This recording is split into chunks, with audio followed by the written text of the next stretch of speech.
अस्सलाम वालेकुम नाज़रीन, आज हम बात करेंगे जो जंग बंदी होने जा रही है यूएस और ईरान के माबैन एक मज़ाकरात होने जा रहे हैं और पाकिस्तान ने अपनी सफारतकारी का एक बहुत अहम किरदार अदा किया है और इस्लामाबाद के अंदर पाकिस्तान होस्ट करने जा रहा है इन सारे के सारे नेगोशिएशंस को। आज हम बात करेंगे कि नेगोशिएशंस जो है वो किस तरफ जा रही हैं, साथ साथ में इस जंग में कौन जो है वो विक्टर रहा और कौन जो है वो लूज़र रहा, और इसके साथ साथ क्या ये मज़ाकरात कामयाब होंगे और किन पॉइंट्स के ऊपर इन मज़ाकरात की नाकामी के भी चांसेस हैं। तो आज हम इस सब के ऊपर एक पूरा एनालिटिकल पॉडकास्ट करेंगे with doctor Syed राग़िब Ali.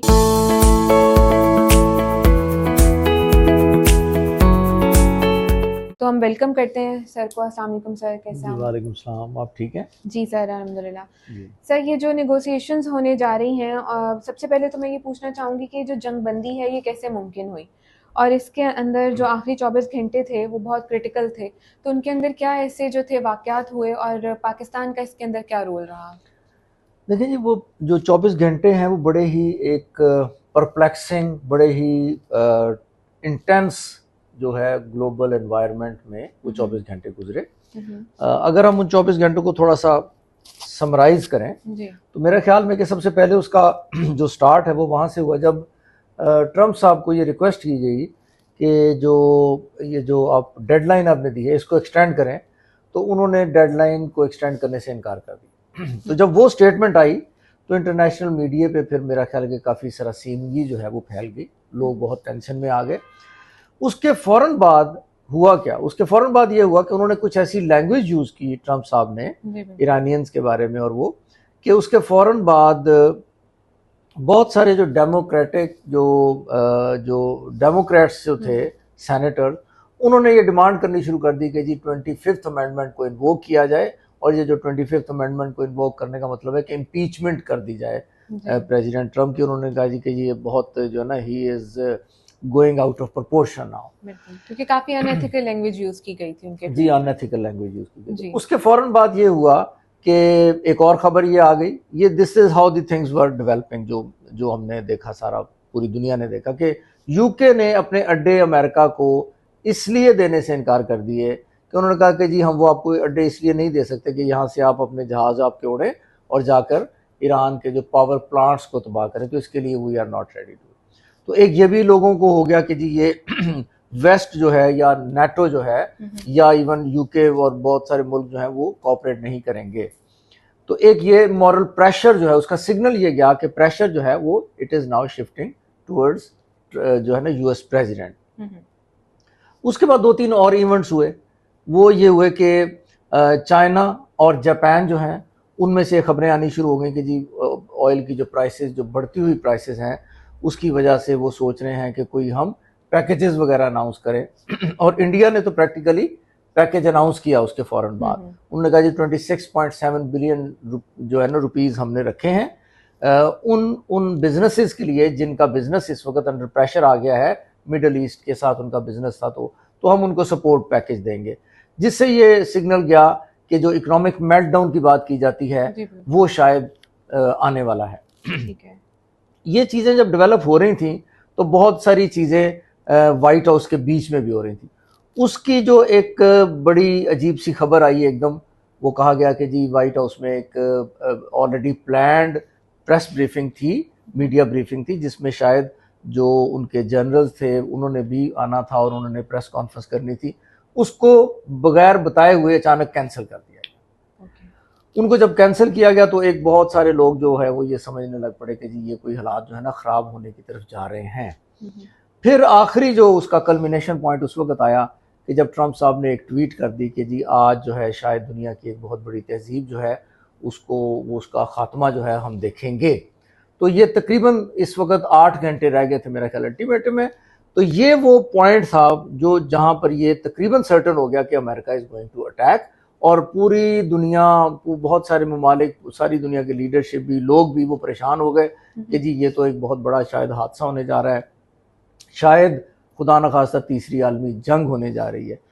That was the point जब जो भी मुल्क या जो भी लीडर ये सोच रहे थे कि वो कुछ कर सकते हैं, उन्होंने किया होगा, और फिर तकरीबन 4 या 5 घंटे पहले फिर एक ट्वीट आया, आपको पता ना, प्राइम मिनिस्टर जो पाकिस्तान है शहबाज शरीफ साहब का ट्वीट आया जिसमें उन्होंने रिक्वेस्ट की ईरान को भी और प्रेसिडेंट को भी, प्रेसिडेंट ऑफ अमेरिका को, कि जी आप ये 2 वीक्स का जो है ना एक अगर इसका रेस्पाइट दें तो ये बात आगे चल सकती है, ये और उन्होंने रिक्वेस्ट की। उसके फ़ौरन ही बाद मेरा ख्याल है कि विद इन 1.5 आवर शायद प्रेसिडेंट ट्रम्प ने उसको एंडोर्स कर दिया। तो जब एंडोर्स किया तो ये बात तो पता लगा कि एक प्रोविजनल पॉज की तरफ बात जा रही है। तो इस तरह करके ये 24 घंटे बड़े परप्लेक्सिंग गुजरे। लेकिन आपके क्वेश्चन के हवाले से हम इसको थोड़ा सा इस तरह एनालाइज करेंगे कि स्ट्रेटेजिकली स्पीकिंग जो मॉडर्न वॉरफेयर है उसमें नैरेटिव जो है वो एक बहुत इंपॉर्टेंट रोल प्ले करता है।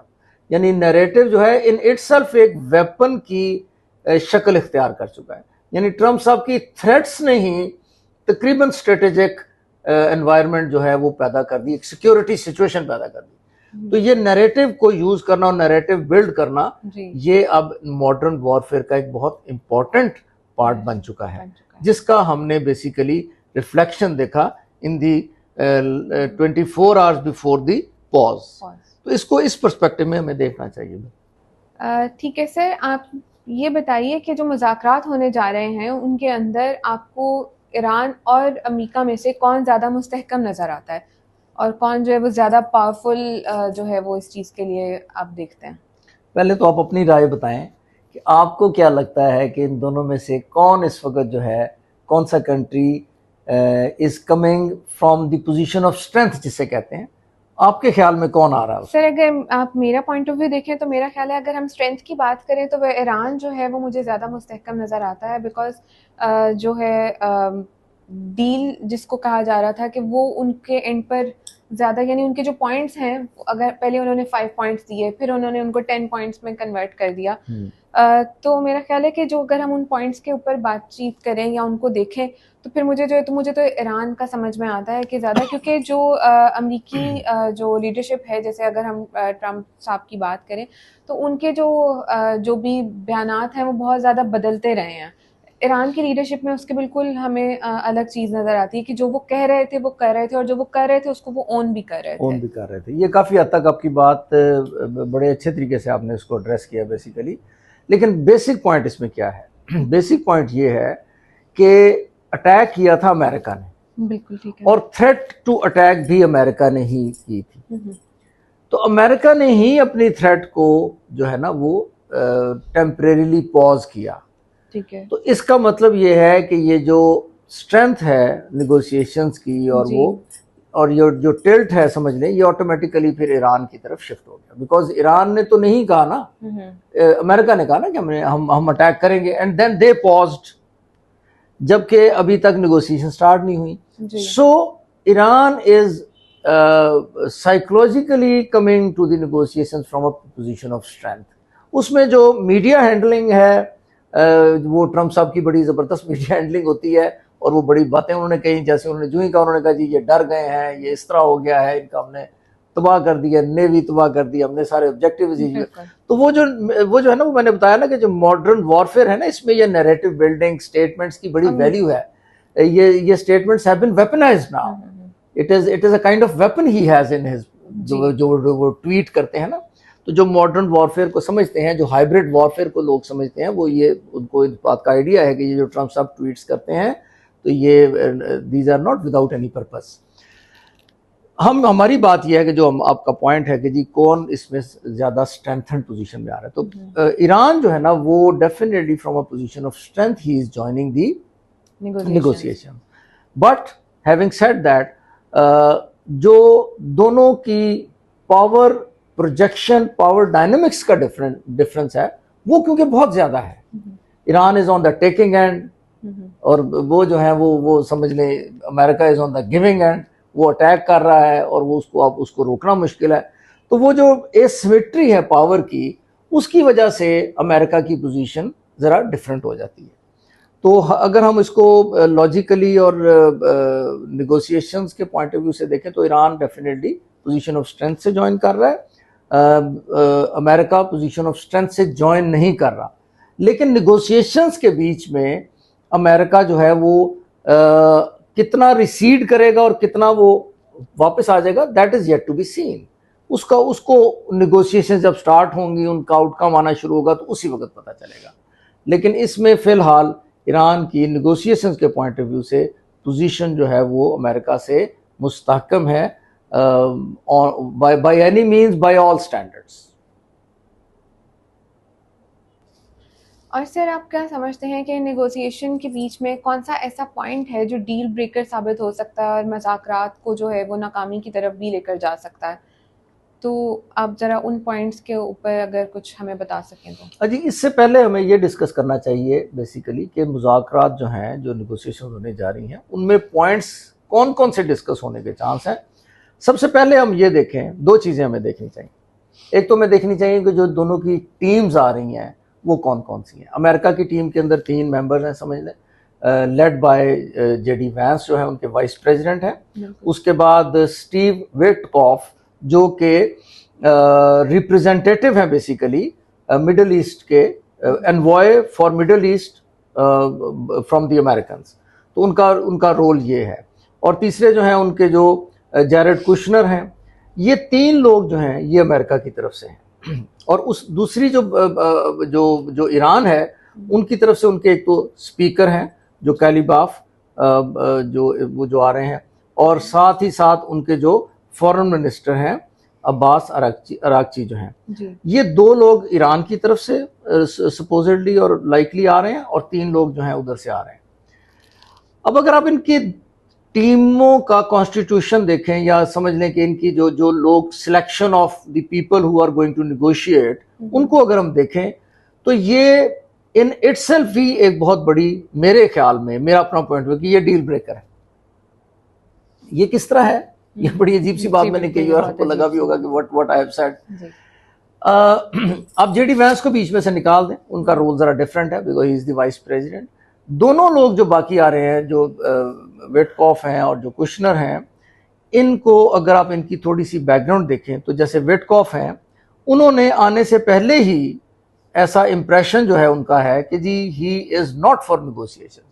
पिछली जो निगोशिएशंस हुई थी, जो मार्च में शुरू हुई थी, जिसके दरमियान में निगोशिएशंस हो रही थी, तो अमेरिका ने अटैक कर दिया था या इजराइल ने अटैक कर दिया था, उसमें भी उनका जो रोल था वो बहुत नेगेटिव था। यानी उन्होंने उसको तकरीबन निगोशिएशंस को वैसे फॉइल कर दिया था। आने से पहले भी उन्होंने ये कहा कि जी ये जो ईरान ने जो अपनी टर्म्स दी हैं, ये उनको उन्होंने कहा है कि जी ये नेफेरियस प्लॉय है। यानी कि उन्होंने कहा कि ये तो अजीब सी बात उन्होंने की है, जो कि उन्होंने बहुत नेगेटिव टर्म यूज की हुई है उनके बारे में। यानी पहले ही उन्होंने कहा कि ये जो ईरान ने जो कंडीशंस दी हैं दे आर नॉट गुड। इसी तरह जो जैरेड कुशनर हैं, जैरेड कुशनर के बारे में ये कहा जाता है कि he is very close to Israelis, और he is very close to the Middle Eastern जो स्टेट्स हैं जो कि ईरान के अगेंस्ट हैं, उनके बड़े क्लोज हैं। तो आप ऐसे ही लोगों को अगर लेके आ रहे हैं जो कि पहले ही नेगेटिव माइंड है उनका ईरान की तरफ, और बहुत स्पेसिफिक और बहुत यानी प्रोनाउंस्ड नेगेटिव माइंड है। इस तरह नहीं कोई छुपा हुआ है, सबको पता है कि यार ये एंटी ईरान लॉबी आ रही है ईरान के साथ नेगोशिएट करने। तो ये एक पॉइंट है। दूसरा जो है वो अगर आप देखें, ये जो ईरान की तरफ से जो लोग आ रहे हैं, जैसे जो कालिबाफ जो स्पीकर हैं, ये पुराने कमांडर हैं, उनकी जो पासदारान इनकलाब के कमांडर हैं। तो he himself is supposedly the hard liner. तो वो भी एक ईरान की तरफ से भी जो लोग आ रहे हैं वो बिल्कुल ही उस तरफ दूसरी साइड पे हैं। और इसी तरह जो फॉरेन मिनिस्टर हैं, उनके बारे में ये कहा जाता है कि वो technically he is very sound, लेकिन उन्होंने आने से पहले इन नेगोशिएशंस के बारे में उन्होंने कहा कि जी ये पहले ही वायलेशन शुरू कर दी अमेरिका ने। उन्होंने 3 पॉइंट्स बताए। उन्होंने कहा जी लेबनान के ऊपर वायलेशन स्टार्ट हो गई है, और अमेरिका की ये दूसरी एक, उन्होंने 2-3 वायलेशंस पहले ही आइडेंटिफाई की हुई हैं। तो इसका मतलब है कि he is also not for the negotiations, positive नहीं है नेगोशिएशंस की तरफ। तो ये जो मेंबर्स जो सिलेक्ट हुए हैं नेगोशिएशन टीम के, ये खुद मेरे लिए एक डील ब्रेकर है। यानी मैं इन नेगोशिएशंस की जो सक्सेस है उसके चांसेस आउटवर्डली बाहर से देखते हुए बहुत कम समझता हूँ उन्हें, क्योंकि आते ही मुझे लगता है कि बातचीत ही नेगेटिविटी से स्टार्ट होने जा रही है। एक तो ये चीज़ है। दूसरा ये है कि आपने जब आपका क्वेश्चन था कि जी कौन कौन से पॉइंट्स डील ब्रेकर हो सकते हैं, पॉइंट जो डील ब्रेकर है वो 2-3 ही हैं। एक तो यह है कि अमेरिका कहेगा जी न्यूक्लियर आप बिल्कुल खत्म कर दें, न्यूक्लियर कैपेबिलिटी आपके पास नहीं होनी चाहिए, ये हो सकता है डील ब्रेकर हो सकती है। दूसरा यह है कि वो प्रॉक्सीज जो हैं, जो ईरान को जिनको सपोर्ट करता है, अमेरिका हो सकता है कि जी उन प्रॉक्सीज को आप बिल्कुल उनके साथ रब्ता खत्म कर दें। और ईरान की तरफ से क्या डील ब्रेकिंग हो सकती है कि वो अमेरिका को कहे कि जी आप अपने अड्डे जो है ना मिडल ईस्ट से ख़त्म करें, आप इधर से चले जाएं। तो अमेरिका इसके लिए तैयार नहीं होगा। तो ये 2-3 पॉइंट्स ऐसे हैं जिसके ऊपर मेरा ख्याल है कि ये डील ब्रेकिंग की तरफ जा सकती है। वैसे अमेरिका के इंटरेस्ट जो हैं वो फोकस एरियाज 3 ही होंगे, न्यूक्लियर ईरान का, उसको ख़त्म करना, और प्रॉक्सीज को ख़त्म करना, और स्टेट ऑफ हॉर्मुज को खोलना तो डेफिनेटली है ही है। ईरान के लिए क्या फोकस होगा? ईरान के लिए फोकस होगा सबसे ज़्यादा कि जी हमारी सैंक्शंस ख़त्म की जाएं, हमारे एसेट जो फ्रीज किए हुए आपने उनको रिलीज़ करें, और यहाँ से आप अपनी जो प्रेजेंस है मिडल ईस्ट में उसको ख़त्म करें। तो ईरान के ये 2-3 फोकस पॉइंट्स हो सकते हैं। अमेरिका का इंफ्रास्ट्रक्चर भी ईरान का तबाह हो गया है, तो शायद वो उस पॉइंट पर भी आ सकते हैं।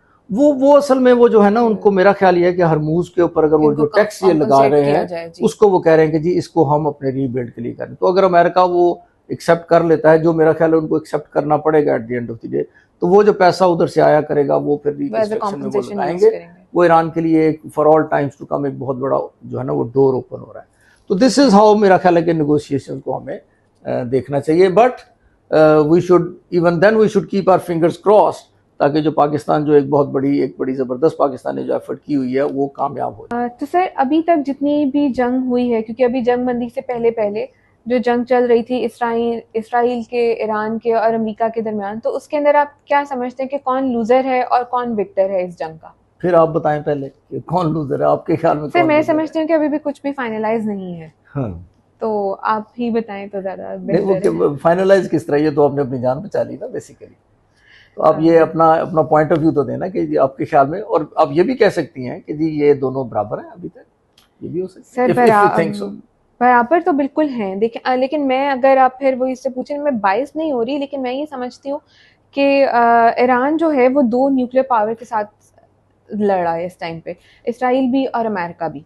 ठीक है, अभी वो अपनी न्यूक्लियर पावर बिल्ड कर रहा है, और इस तरह के पॉइंट पर उसको यानी फिर भी वो जो है वो जिस तरह से उसने पूरा का पूरा डटकर मुकाबला किया, और वो किसी भी तरह की जिसको कहते हैं दबाव और प्रेशर में भी नहीं आ रहा, तो ईरान मैं समझती हूँ कि इट्स सेल्फ अपने वो उनके लिए ना सही या उनके मुकाबले में ना भी सही, तो जो वर्ल्ड वाइड है वो एक एज अ विक्टर ही अपने आप को जो है वो रिप्रेजेंट कर रहा है।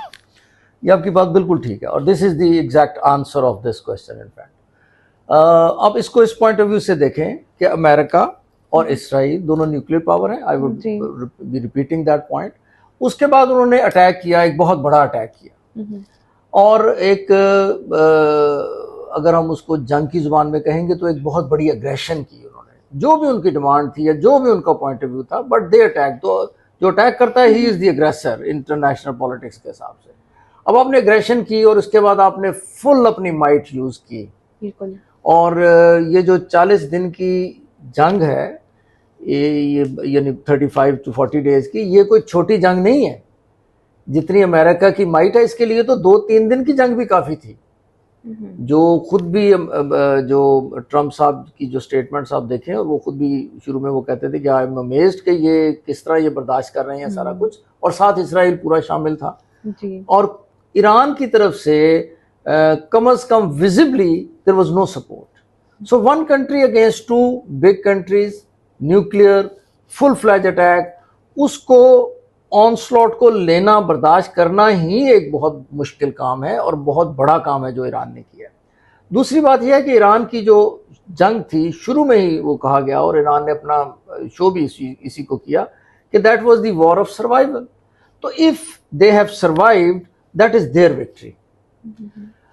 इनको जिन्होंने अटैक किया, they attacked with certain objectives in mind, और certain objectives publicly expressed. So those publicly expressed objectives को भी आप देखें तो वो अचीव नहीं हुए, बिकॉज इन्होंने ये तो नहीं कहा था ना अमेरिका ने कि जी हम 35 दिन को ये करेंगे फिर हम निगोशिएशंस के लिए बैठेंगे। That was not the plan. तो ये जो निगोशिएशंस हैं, जो स्टार्ट हुई, ये तो मैं समझता हूँ कि बहुत बड़ी फेस सेविंग जो है अमेरिका को और इसराइल को मिल गई, और पाकिस्तान की इंटरवेंशन की वजह से एक बहुत क्रिटिकल जो है एक एट इंटरनेशनल लेवल का एक हादसा जो है वो होने से बच गया, जिसमें कहा जा रहा था कि जी ईरान प्लस कोई 5-6 मिडल ईस्टर्न कंट्रीज सारे के सारे देवर गोइंग डाउन लाइक एनीथिंग। तो वो इतना बड़ा हादसा भी बच गया, इनको फेस सेविंग भी मिल गई अमेरिका को और टू सर्टन एक्सटेंट इसराइल को भी। तो इसमें अगर हम देखना चाहें कि till to date who is the winner and who is the loser, by all standards Iran is the winner in this game. Iran ही है जिसने अटैक करने वाले को वो काम नहीं करने दिया जिसके लिए वो आया था। ईरान को वो करने आए थे ना, मतलब रिजीम चेंज करने आए थे, सिस्टम चेंज करने आए थे, न्यूक्लियर को इराक की तरह ही समझ रहे थे, जो भी है वो तो डेफिनेटली इराक की तरह ही समझ रहे थे, और उन्होंने कहा था कि शायद हम इधर फोर्सेस उतारेंगे, काबू कर लेंगे। लेकिन ईरान की डायनेमिक्स और है, ईरान इराक से तो वैसे ही आपको पता है 4 गुना बड़ा मुल्क है, और इसकी माउंटेन रेंजेस हैं, एक तरफ रेगिस्तान है, तो उसमें एंटर होना वैसे ही बड़ा मुश्किल है। तो सिर्फ आप ज़्यादा से ज़्यादा ऊपर से फोर्सेस उतार सकते हैं नीचे, लेकिन आप नीचे उतारेंगे तो वो उनकी 1.3 मिलियन तो उनकी फौज है, और बाकी जो उन्होंने रजिस्ट्रेशन वगैरह लोगों ने करवाई वो कह रहे थे कि तकरीबन 1.25 करोड़ बंदा जो ना वो इंतजार कर रहा है आपका। तो ये तो वैसे ही एक अनमैनेजेबल चीज़ थी अगर ग्राउंड फोर्सेज अमेरिका एंटर करने की कोशिश करता। तो मेरे ख्याल में इस पूरे सिनेरियो में अभी तक जो एक्चुअल विनर है ना, दैट इज ओनली ईरान। तो सर अभी जो है आप करंटली आप दुनिया में अभी ये जो भी जंग हो रही है, यानी इस जंग के बाद आप क्या तब्दीलियां जो हैं वो रूनुमा होते देखते हैं अमेरिका के हवाले से, इसराइल के हवाले से, ईरान और मशरिक़ वस्ता के हवाले से? देखें, this is a very important question in fact, क्योंकि असल जो क्वेश्चन है जिसको एड्रेस करना चाहिए मुख्तलिफ लोगों को, वो ये क्वेश्चन है कि अब इसके बाद होने क्या जा रहा है। मेरे ख्याल में जो बहुत बड़ी जो चेंजेस आ रही हैं, एक तो यह है कि इंटरनेशनल पॉलिटिकल ऑर्डर दुनिया का वो चेंज हो रहा है। वो ऑलरेडी ये उसकी, मेरा ख्याल है कि ये उसकी फाइनल रिफ्लेक्शन है, जहाँ पर जो है ना जो पावर प्रोजेक्शन जो है, that is going to be the new principle of governance. जो पुराने जो रूल्स थे जिसमें कंसेंसस होता था, स्टेबिलिटी को किया जाता था और मिलजुल के डिसीजन लिए जाते थे, मोरालिटी, लीगैलिटी और इसकी बातें की जाती थी, उसके ऊपर वो स्ट्रक्चर खड़ा था ना, जो वेस्टर्न हाई मॉरल ग्राउंड के ऊपर खड़ा था, वो मेरा ख्याल है कि that is over now. America ने ये चीज़ जितनी भी अभी तक जो भी सिनेरियो में जो नैरेटिव बिल्डिंग की, जो उसने डिफाई किया पूरे यूएन रूल्स को, हर किस्म की जो समझ लें कि इंटरनेशनल प्रेशर को उन्होंने बलाए ताक रखकर उन्होंने सिंगल हैंडेडली उन्होंने अटैक किया, और जो वो समझते थे उन्होंने किया, और उसमें सारे। तो ये मेरा ख्याल है, एक तो ये इंटरनेशनल पॉलिटिकल ऑर्डर जो है ये चेंज होने जा रहा है। There is some other kind of global order which is coming up. ये एक बहुत बड़ी चेंज है, यानी न्यू वर्ल्ड ऑर्डर की तरफ, न्यू वर्ल्ड ऑर्डर आएगा, और वो बड़ा अजीब सा उसकी शेप है, उस पर कभी फिर बात करेंगे हम। लेकिन जो नजर आ रहा है दैट इज जिसको लोग कह रहे हैं कि disorder is the new world order, लेकिन उसकी टेक्निकल डायनामिक्स और तरह से होती है। इसी तरह अमेरिका में एक बहुत बड़ी जो चेंज जो आ रही है, जो मुझे समझ आती है, वो ये है कि यूनिपोलर वर्ल्ड जो है ना वो खत्म हो रही है, बल्कि खत्म हो चुकी है। अब America will not be able to steer this globe in fact like a single handedly, जिस तरह वो करता रहा है। यानी वो हेजेमॉन चेंज हो गया, हेजेमनी जो है वो अमेरिका की वो मेल्ट हो रही है, वो डिक्रीज हो रही है, वो काफ़ी हद तक ख़त्म हो गई है। दूसरा मुझे ऐसा लगता है कि मिडल ईस्ट जो है वो एक नई शेप में सामने आएगा, जिसमें इसराइल का रोल, ईरान का रोल अब एक डिफरेंट होगा। Israel was like a bully in the Middle East, which मेरा नहीं ख्याल कि अब वो इसको कंटिन्यू कर सकेगा उस तरह। इसी तरह जो मिडल ईस्ट के डिफरेंट जो कंट्रीज हैं, मेरा ख्याल ये है कि once this thing will be over, they will sit down और वो देखेंगे कि जो अमेरिका की जो नेट सिक्योरिटी प्रोवाइडर होने का जो रोल था, वो मेरा ख्याल है कि उसके बारे में they will have to think twice now. और मुझे ऐसा लगता है कि ये जो पाकिस्तान, सऊदी अरब, टर्की और इजिप्ट ने शुरू में जो 4 वज़रा खारजा हमारे इधर आए, तो उन्होंने कहा कि जी ये मुस्लिम समझ लें एक पार्ट बन गया है या एक कोalition बन गया है। मेरा ख्याल है कि ये कल को एक्सटेंड होगा और मिडल ईस्ट के अंदर इसराइल और ईरान के दरमियान वो जो इस तरह का कुछ ऑर्डर, इस तरह का कुछ ऑर्गेनाइजेशन, कुछ अलायंस बनेगा जो as a net security provider फिर काम किया करेगा और उसमें Pakistan will be in the key role. ये मिडल ईस्ट का मेरा ख्याल है कि ये हो जाएगा।